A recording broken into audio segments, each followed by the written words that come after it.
Hello and welcome to Adam's Music Box, where today on Veterans Day, I want to talk about the song that I think best encapsulates the way that society has treated veterans for many, many decades. And the truth isn't really a happy one. Many people on Veterans Day will quite rightly say things like, if you value freedom, think a veteran. But on those other 300 and whatever days of the year, the attitude taken, not just by the general public, but more importantly, by the powers that be is woefully insufficient.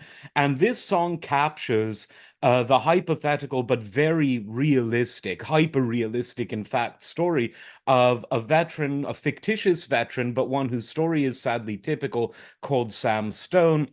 He comes home from the war, in this case, Vietnam. It was a Vietnam era song, and he's forgotten. His contributions were minimized. He fell through the cracks, became addicted to smack, and eventually dies of an overdose and is left with a small grave on a local hero's hill, as the song goes. Now, the song was written in 1971 by John Prine, a wonderful singer-songwriter in that folk tradition. It was on his first album, and some people have called it, some critics, I don't usually like referencing them, but some have called it the saddest song ever written. And I think that there's a better way to describe it. I think that in many ways it's the most hyper realistic song ever written because it doesn't dance around the subject matter. It doesn't drown the subject matter in metaphor. It doesn't try to staple an inauthentic happy ending onto an otherwise sad story. It simply tells the tale that many Vietnam veterans at the time couldn't tell, and many since have been ignored when they've tried to tell it. Now, Prine's version is very folksy and very powerful, but my favorite version is one of the many cover versions that were done of this song. And it was done just about a year after the original from 71, and this cover was from 72, and it was by Swamp Dogg, a really interesting musician in his own right. He was someone who combined dark comedy with satire, with just really poignant and at sometimes political commentary, political and social commentary. And in his voice, Sam Stone, the song really, really just comes to life because he gives it such an authentic and soulful pathos that it's just one of those songs that, especially on a day like this, you just want to listen to it over and over again, which I have. I have been listening to it over and over again today.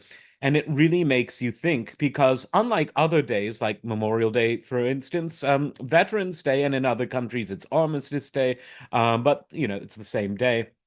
It's about not only the veterans that have gone, but the veterans that are still with us. And why, for instance, should they even pay taxes, let alone uh, be negated when it comes to getting a lot of the medical treatment and even what I would call the spiritual treatment that many deserve. And there's many reasons we can point to. Both sides of the aisle historically have been just as guilty. And we could also look at what George Carlin said about this subject.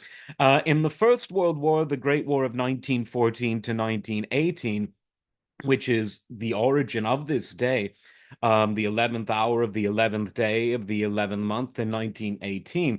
And the veterans that were psychologically wounded in that war, they referred to them as suffering from shell shock. And then the term was changed to battle fatigue after the Second War, and then in Korea, operational exhaustion. And then by the time we get to Vietnam, which is what this song is about, it's PTSD, post-traumatic stress disorder. And Carlin made the observation that as we soften the language and remove all elements of realism and of humanity from the language, we become desensitized, we become numb. And maybe if we were still calling it shell shock, those Vietnam vets would have gotten the help that they needed, said George Carlin. Very, very wise words. So, on this Veterans Day, Try to think about this. Visit a memorial, visit a graveyard if you can. Thank a living veteran. And more importantly, if you can, do something for one, because that's something that governments throughout the world have been neglecting.